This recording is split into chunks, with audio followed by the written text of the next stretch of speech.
Hi everyone, আমার birthday ব্লগে second part নিয়ে চলে এসেছি। সকালবেলা চুল শুকাচ্ছিলাম রোদে দাঁড়িয়ে, তারপর ট্রেনে উঠে চলে গেলাম কেক আনতে। একটা কাস্টমাইজ কেক বানাতে দিয়েছিলাম নিজের পছন্দ মতো, তো সেটাই আনতে গেছিলাম আর নিয়ে বাড়ির দিকে চলেও এসেছি।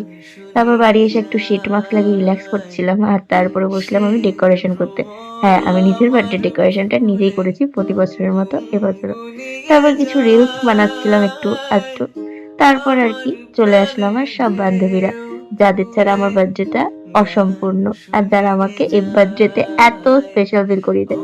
যে দুই বান্ধবী বার্থডে দিন কেক নিয়ে এসেছিল, ওরা আবার সেলিব্রেশনের দিন আমার জন্য নিয়ে এসেছে এই সুন্দর কুর্তিটা। হ্যাঁ, সেটা হাতে নিয়ে আমি একটা হ্যাপি ডান্স করে নিলাম আর তারপর হলো আমার আনা কাস্টমাইজ কেকটাকে কাটার পালা।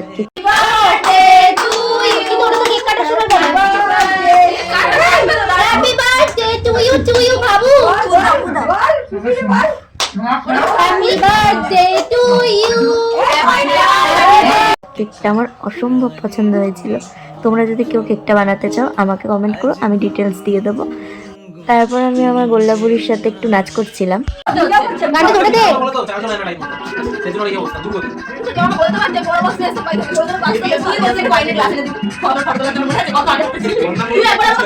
তারপরে কেকটাকে নিয়ে একটু কাটিং করছিলাম, যে সবাইকে দিতে হবে, কেকটা বড়ই ছোট হয়ে গেছে।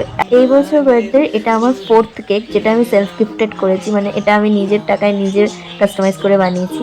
যাই হোক, তারপরে সব বান্ধবীরা মিলে একসাথে খেতে বসে পড়েছিল। আমিও আমার বান্ধবীদের সাথে একসাথেই খেতে বসে পড়েছিলাম। ওরা একা একা খাবে, ওরা বলছিল বসে যেতে, তো আমি ওদের সাথেই বসে গেছি।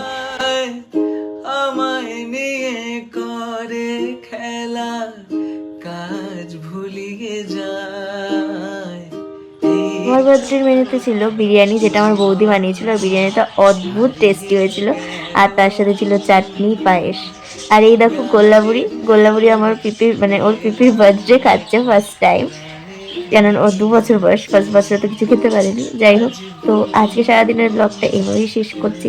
আর এই দেখো আমার চুল বাঁধাটা দেখাচ্ছিলাম, যেটা আমার নিজের খুব পছন্দ হয়েছে, তাই দেখাচ্ছিলাম। চলো আজকের মতো টাটা, বাই। আর সাবস্ক্রাইব করে দিও প্লিজ, টাটা।